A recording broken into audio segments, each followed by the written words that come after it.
다 같이 자리에서 일어나 찬송가 1장을 찬송하시겠습니다.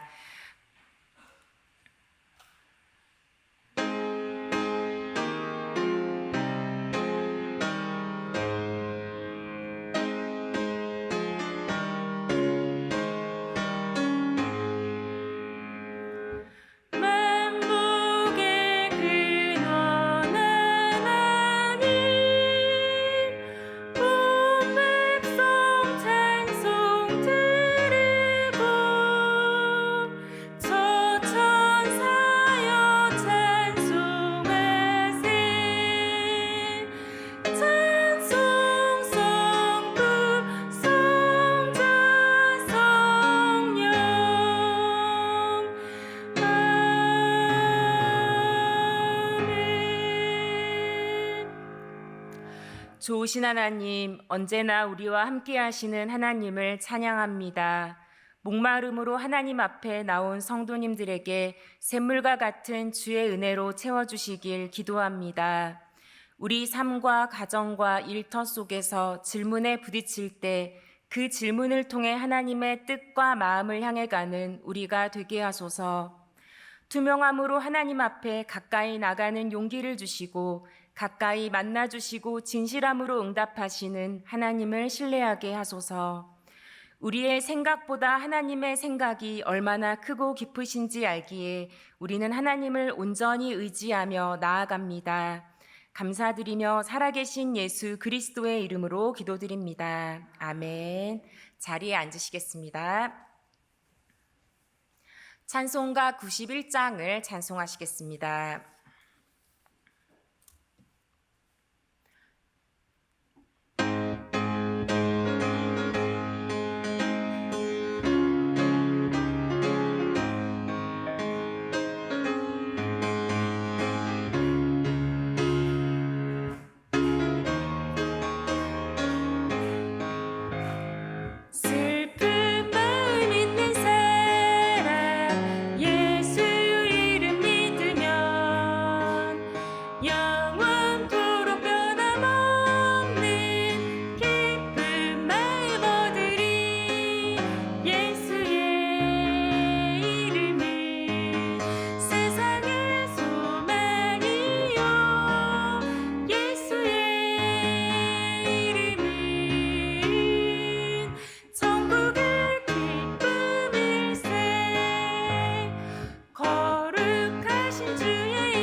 오늘 하나님께서 우리에게 주시는 말씀은 로마서 5장 1절에서 11절 말씀입니다. 신약 245쪽에 있습니다.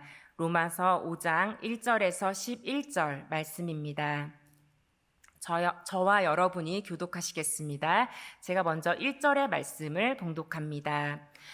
그러므로 우리가 믿음으로 의롭다 하심을 받았으니 우리 주 예수 그리스도로 말미암아 하나님과 화평을 누리자.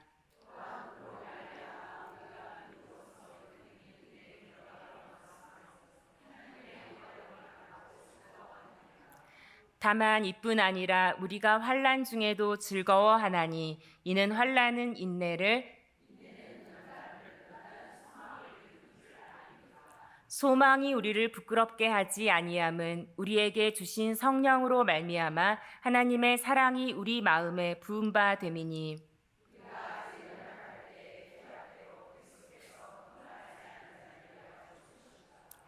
의인을 위하여 죽는 자가 쉽지 않고 선인을 위하여 용감히 죽는 자가 혹 있거니와.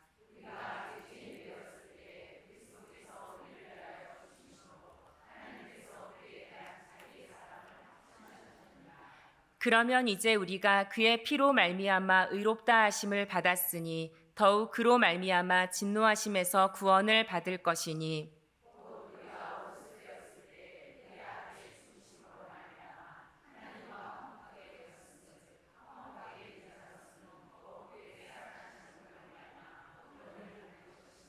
다 같이 읽으시겠습니다.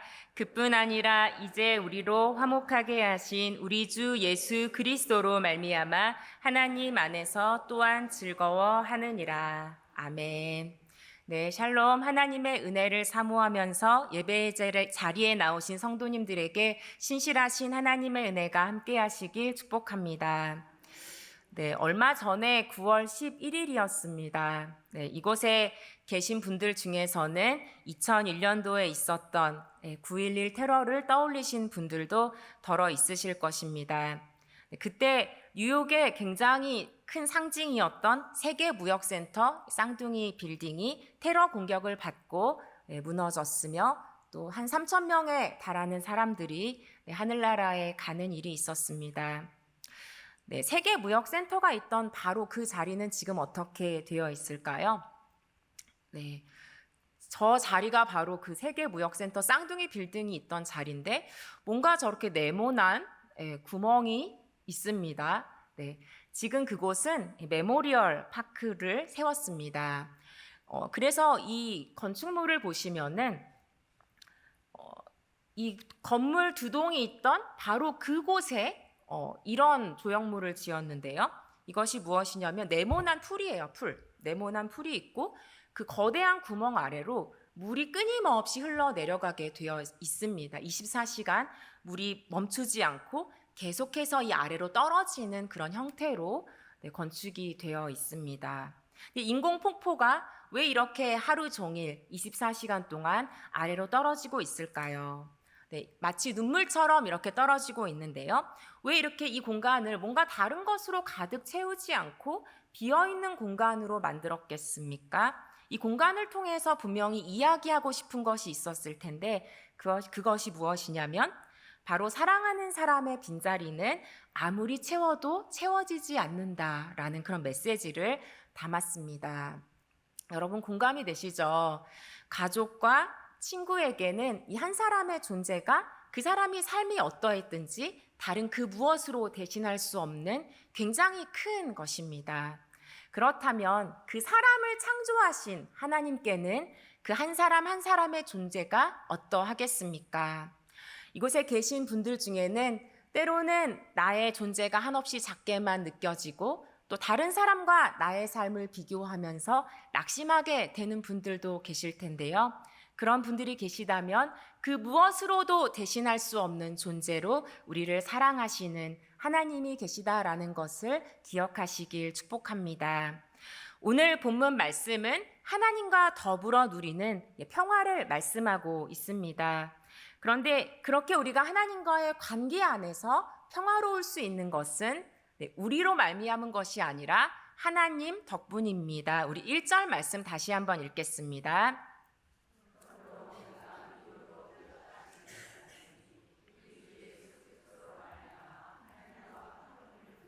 네, 여기서 보시면 우리 주 예수 그리스도로 말미암아라고 말씀하고 있습니다. 나의 어떠함 때문이 아니라 바로 예수 그리스도로 말미암은 것임을 여러분 반드시 기억하시기 바랍니다.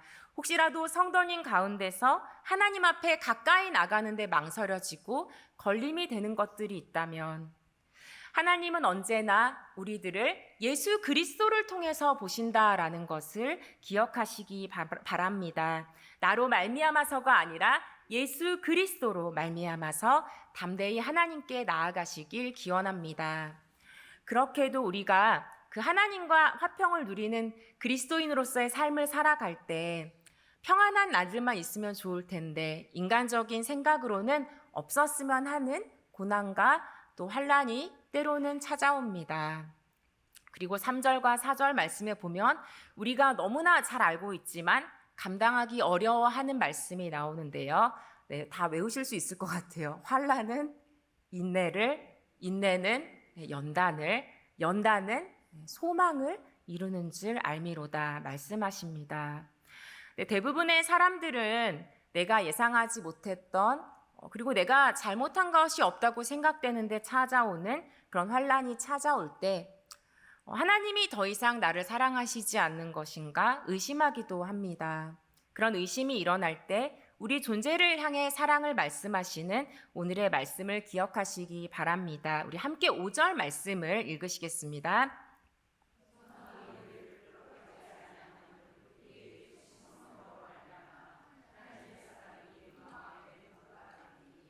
네, 여러분 오늘 다른 내용들을 다 잊으시더라도 우리 5절 말씀 꼭 기억하셨으면 좋겠습니다. 여기서 환난 속에서 인내를 하고 또 연단 받으면서 마침내 뭔가 하나님이 이루게 하시는 그 버리지 못한 그 소망이 있는데 그 소망이 부끄럽게 되지 않는 이유는 바로 하나님의 사랑이라고 말씀하고 있습니다. 그러면서 5절 후반부에 무엇이라고 말씀하시냐면 그 사랑이 우리 마음에 부은 바 됨이니라고 말씀하고 있습니다. 그냥 우리는 원래대로 가만히 있는데 하나님의 사랑이 우리 마음에 막 부어진다라는 것이에요. 내가 노력해서 얻은 것이 아니라 그냥 그 사랑이 부어졌다는 것입니다. 여러분 저도 이과생이라서 그 언어를 어려워해요. 헬라어 문법 이해하기 어렵습니다. 네, 그렇지만 여기서 부은 바 됨이니라는 말이 에케오라는 단어인데 완료형이라는 문법이에요. 완료형이라는 이 문법을 더해서 이 부은 바 됨이니라는 부분을 다시 한번 해석해 본다면 하나님의 사랑이 부어졌는데 그 부어진 효력이 그냥 잠깐 있는 것이 아니라 그 부어진 효력이 계속 된다는 것입니다.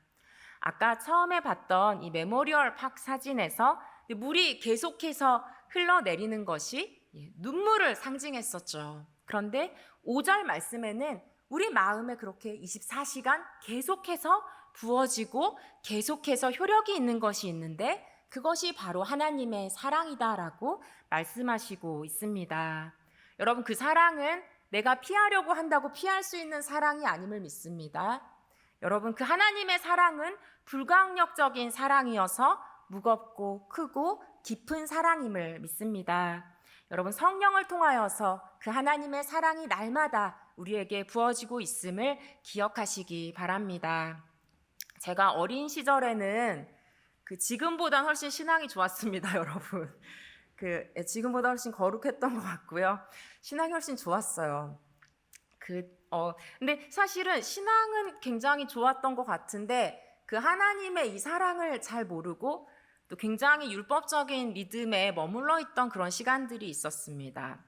늘 이제 하나님께 좀 칭찬을 받고 싶고 그런 마음으로 예배도 잘 드리고 또 교회에서 하라는 대로 성경 필사도 하고 성경 통독도 하고 어렸을 때부터 그렇게 했었어요. 근데 그리고 심지어는 중고등학교 때는 지금 이 삶이 하나님께서 주신 그런 삶이니까 내가 청지기로 살아가야 되니까 하나님이 기뻐하시도록 내가 하는 모든 일이나 내가 하는 모든 관계를 통하여서 하나님께서 기쁘시게 그렇게 내가 살아가야겠다 이런 생각을 했었습니다, 여러분. 네, 엄청 놀라운 생각이죠. 네, 중학생이 그런 생각한다는 게. 근데 겉으로 나오는 모습은 어땠을까요? 네, 정말 아마 우리 중고등부 선생님들이나 교역자님들이 칭찬할 만한 그런 훌륭한 교회 청소년이었습니다. 그렇지만 저의 마음은 지쳐갔고 버거웠고 그 모든 것들을 하면서 기쁨이 없었습니다. 뭔가 문제가 생기기 시작한 거죠. 뭔가 마음이 약해지기 시작했습니다. 그렇게 뭔가 제가 견고하게 붙들고 있고 제 의지로 해냈던 그 모든 것들에 대해서 약해지고 마음속에 질문과 고민이 일어나기 시작했습니다. 제 기억상으로는 굉장히 오래전이긴 하지만 고2 때로 기억을 하는데요. 고2 때 하나님이 저에게 이대로 두면 안 되겠다고 생각하셨던 것 같아요. 지금 생각하면 별일이 아닌데 그때는 마치 내가 붙잡고 있던 그렇게 뭔가 제 삶의 힘을 이렇게 꽉 쥐고 있는 상태였잖아요. 꽉 붙잡고 있던 그 모든 것들이 다 무너지는 듯한 그런 일이 있었습니다. 그래서 무너진 마음으로 다른 사람 아무도 필요 없고 그냥 혼자 방에 들어가서 정말 닭똥 같은 눈물을 뚝뚝 흘리면서 그렇게 누워 있었는데요. 일어나 앉아서 기도할 힘도 없더라고요. 그래서 그냥 누워 있는 채로 제가 의식적으로는 도저히 하나님 찾을 수 없었고 무의식적으로 하나님을 찾고 있었습니다. 힘든 마음으로 그래도 하나님 이렇게 마음속으로 그렇게 부르고 있었는데요. 근데 마음속에서 이런 생각이 들었습니다. 보영아, 네가 뭘 잘해서가 아니라 그냥 너 자체를 사랑하는 거야. 이런 마음이 딱 들었어요. 여러분, 이거 제가 스스로 생각해낼 수 있는 말이 아니죠. 저는 지금도 굉장히 긴 시간이 흘렀지만 하나님이 주신 마음으로 지금도 생각하고 있는데요. 그냥 너 자체를 사랑하는 거야. 그 한마디 말씀이 제 삶을 완전히 바꿔놨었습니다. 제가 예전에 10대 때 이런 가요가 있었어요. 오늘 올라오라. 그 노래 아시죠? 윤종신 씨가 부른. 그래서 제가 이 노래 한동안 부르면서 오늘 올라오라 주를 향한 내 마음 이렇게 부르고 다녔었어요. 근데 정말 그 하나님께서 나라는 존재를 그냥 내가 뭘 잘하든 못하든 때로는 실패하든 그것이 뭐 일에 있어서든 관계에 있어서든 그 어떤 일에 있든지 하나님께서 그냥 너 자체를 사랑하는 거야. 다른 누가 내 곁에 없어도 하나님이 내 존재 자체를 그렇게 사랑하시는다는 것이 정말 기쁨이 샘솟았고 세상이 달라 보였습니다. 그래서 제가 고3 때도 그 저희 고등부 성가대를 정말 노래 부르면서 다녔었거든요. 그래서 이 하나님의 사랑이 우리 마음에 부어질 때 우리가 그전에는 그냥 힘들지만 억지로 하던 것들 또 하나님 믿는 사람이니까 이렇게 살아야지라고 우리 결심으로 했던 모든 것들이 우리에게 날마다 부어주시는 그 하나님의 사랑을 깨닫기 시작할 때 하나님이 우리 안에 날마다 그렇게 은혜 베풀어 주심을 기억할 때 모든 것이 달라 보일 줄 믿습니다. 우리 옆에 계신 성도님에게 이렇게 축복하겠습니다. 하나님이 그냥 성도님 자체를 사랑하십니다. 이렇게 축복하겠습니다.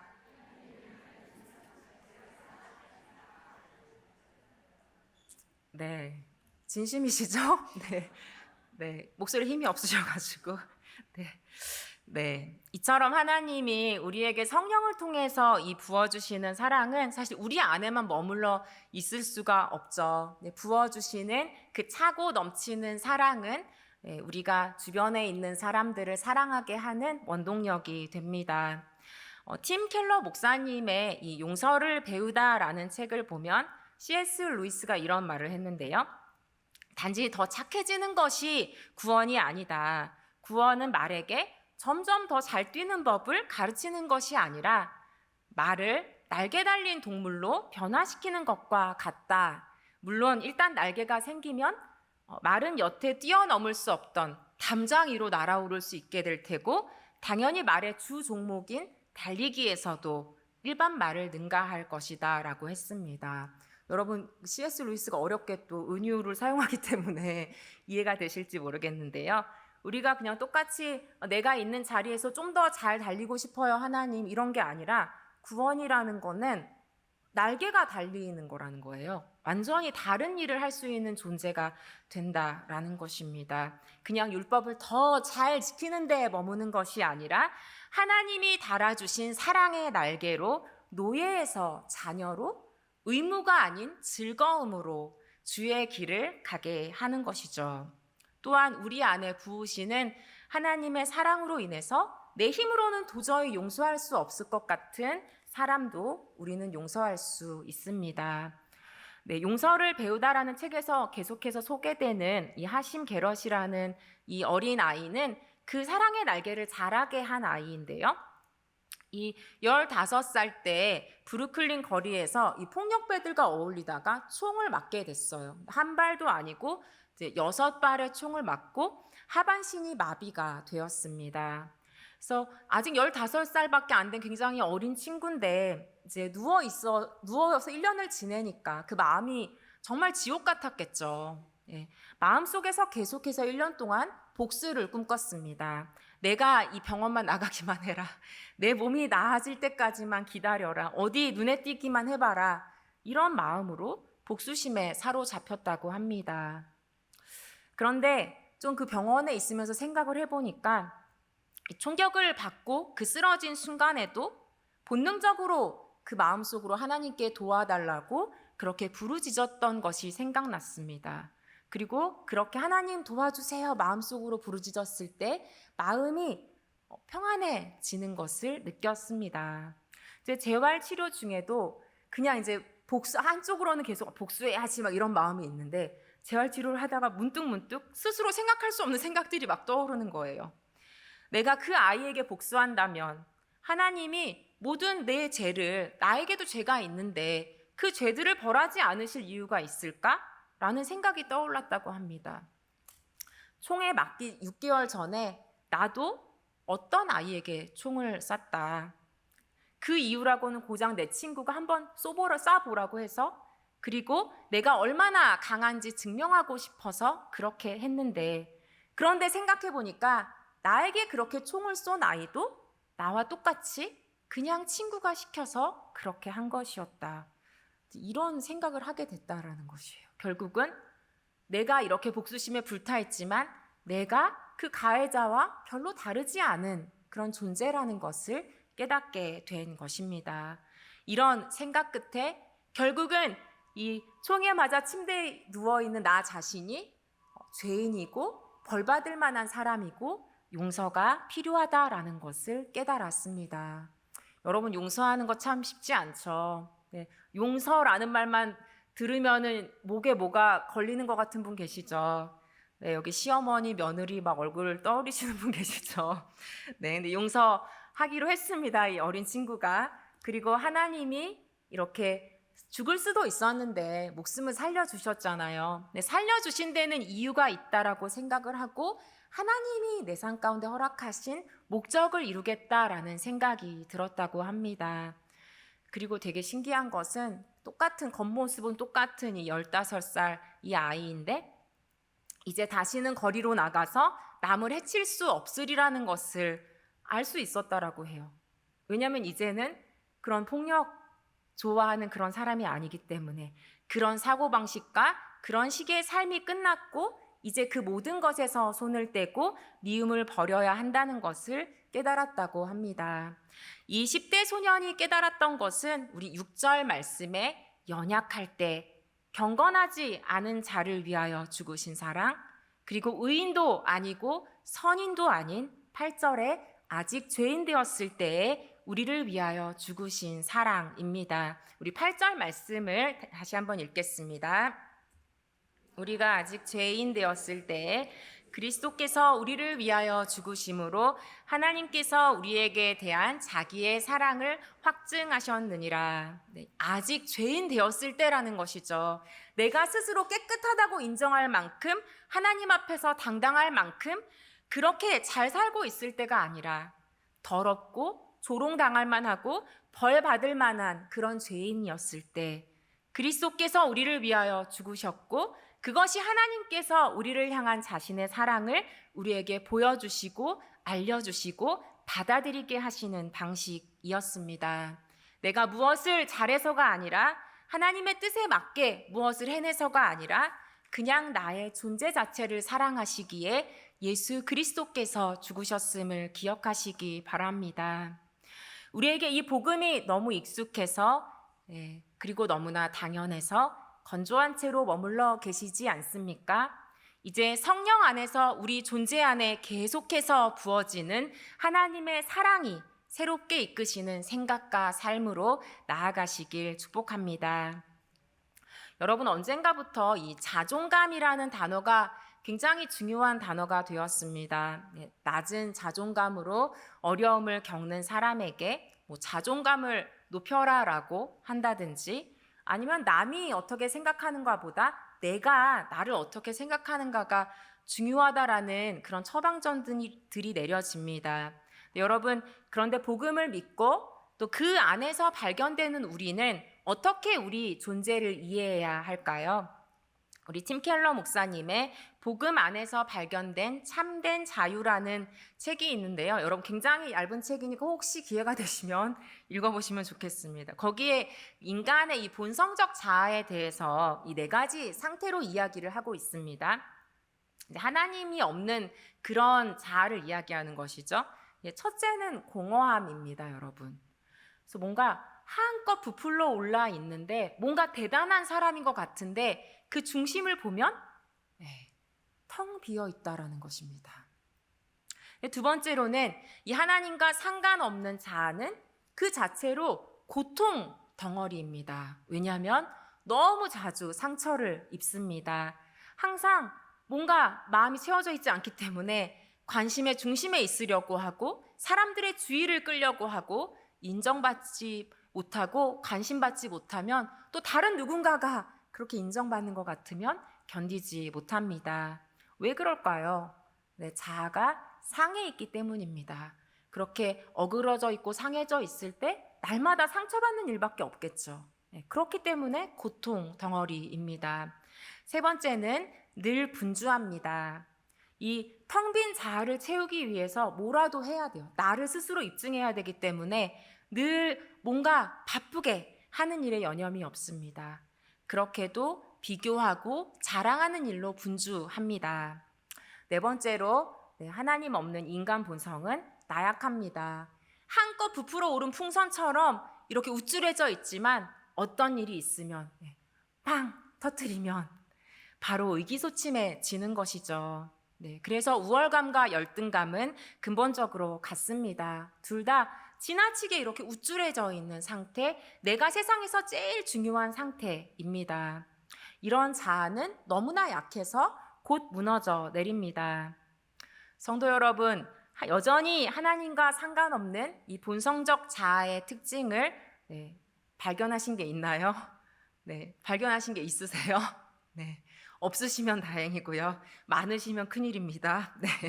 팀 켈러 목사님은 이 복음 안에서 그렇다면 어떻게 새롭게 나 자신을 이해할 수 있을까? 제가 그 하나님의 그 한마디 말로 저에 대한 모든 이해와 삶이 변화되는 그런 일을 고등학교 때 경험했었던 것처럼 복음 안에서 어떻게 나를 새롭게 이해할 수 있지? 팀 켈러 목사님은 바울에 대해서 이야기했습니다. 우리 고린도전서 4장 3절 말씀 읽겠습니다. 다른 사람에게나 판단받는 것이 내게는 매우 작은 일이다. 나도 나를 판단하지 아니하노니. 여기서 보면 바울은 다른 사람에게 판단받는 것도 그다지 큰 일이 아니라고 했고 또 자기도 자기 자신을 판단하지 않는데요. 이런 사람이 있을까요, 여러분? 바울이 엄청 부러운데요. 다른 사람의 뭔가 관심을 끌려고 인정받으려고 할 필요가 없겠죠. 이런 상태라면. 다른 사람이 나를 무엇이라고 판단하든지 그것은 그냥 작은 일에 지나지 않기 때문이죠. 그리고 또 하나는 이 바울도 때로는 실패했습니다, 여러분. 그리고 크고 작은 고난이 많이 있었습니다. 그리고 여러분들 잘 아시는 대로 육체의 또 그 연약함으로 괴로워할 때도 있었습니다. 그렇게 실패를 겪더라도 때로는 그 일을 잘하든 잘하지 못하든 그 일이 그냥 그런 일이 있을 수 있는 거지라고 생각이 드는 것이죠. 그것이 결국 나의 자존감과 연결되는 것이 안 되는 것입니다. 그냥 바울은 바울인 것이죠. 바울에게는. 이런 모습 사실은 우리가 일반적으로 생각하는 겸손과 좀 다르지만 복음 안에서 겸손해진 사람의 모습입니다. 복음 안에서 겸손해진 사람은 자신에 대한 생각 자체를 별로 하지 않습니다. 내가 어떻게 보일까? 다른 사람이 나를 어떻게 생각할까? 자기 자신에 대해서 별로 생각하지 않게 되는 것이죠. 오히려 그 복음으로 충만한 사람은 내 안에 날마다 부어지는 그 하나님의 사랑이 나를 지탱해 주기에 내 앞에 있는 사람에 대해서 관심을 기울이는 것으로 충만합니다. 여러분, 이런 사람은 얼마나 자유로울까요? 얼마나 평화로울까요? 네, 여러분, 호수공원 요새 날씨가 좋아서 많이 산책하실 텐데요. 그렇게 걸음을 걸으면서 호수공원을 산책하실 때 여러분 발가락의 존재를 생각해 보신 적이 있나요? 별로 없으시죠? 걸으면서 발가락이 잘 역할을 해줘서 고맙다, 막 이런 생각하시는 분 별로 없을 거예요. 발가락이 다치거나 아플 때나 그런 생각을 하시죠. 복음 안에서 겸손해진 사람은 그런 발가락과 같습니다. 우리가 걸어갈 때 묵묵히 발가락이 자기의 역할을 하는 것처럼 그냥 자신을 거의 의식하지 않고 하나님이 두신 그곳에 그냥 그대로 있습니다.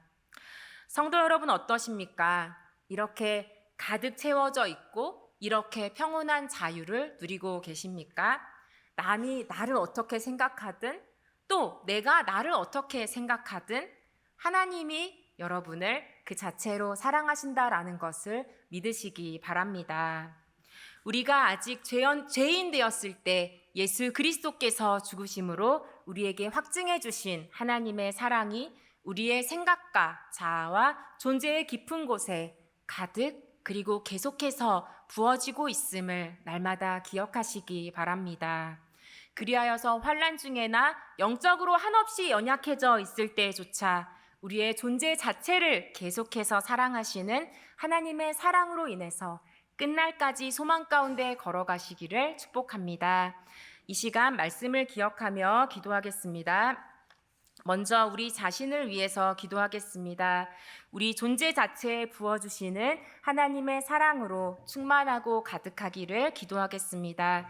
두 번째로 기도하실 때 우리 안에 부어주시는 하나님의 사랑이 우리 가정과 일터, 교회 안에 계속해서 흘러가도록 간구하겠습니다.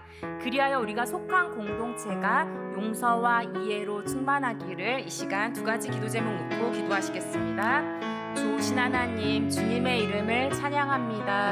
하나님 이곳에 우리들 불러주시고 하나님 우리 존재 자체를 사랑하시는 그 하나님의 사랑으로 우리와 함께 하심을 인하여 감사드립니다. 하나님 주님께서 우리를 긍휼히 여기시고 우리가 때로는 실패하고 넘어지고 또 때로는 연약해져 있을 때에도 하나님 우리 존재 자체를 사랑하시고 그 사랑이 변함없이 날마다 부어지고 있음을 믿습니다. 하나님 다시 한번 그 사랑 안에 거하게 하시고 그 사랑 안에서 자유하게 하시고 그 하나님을 바라볼 수 있도록 우리와 함께하여 주시옵소서. 하나님 또한 우리가 속한 모든 가정과 일터와 교회를 위해서 기도합니다. 하나님 굉장히 사나워지고 또 서로 아버지 용서하지 못하는 우리의 공동체들 가운데 하나님 우리 마음 가운데 부어지는 그 하나님의 사랑을 날마다 기억하게 하시고 성령께서 부어주시는 그 사랑으로 인하여서 용서하고 회복할 수 있는 공동체가 될 수 있도록 우리와 함께하여 주시옵소서. 하나님 우리 성도님들 삶 가운데 오랫동안 묵어 있었던 또 미움의 문제, 또 용서하지 못하는 문제들, 갈등의 문제들 하나님 주님께서 우리 안에 부어주시는 그 사랑으로 인하여서 넉넉히 해결해 나갈 수 있도록 넉넉히 화평할 수 있도록 주님께서 우리와 함께 해주시기를 간구합니다. 하나님 그리스도의 사랑으로 우리를 사랑하시는 주님, 우리가 아직 죄인 되었을 때에 우리를 위해서 죽으신 그 사랑으로 인하여서 날마다 변함없는 소망 가운데 설 수 있도록 우리와 함께하여 주시옵소서.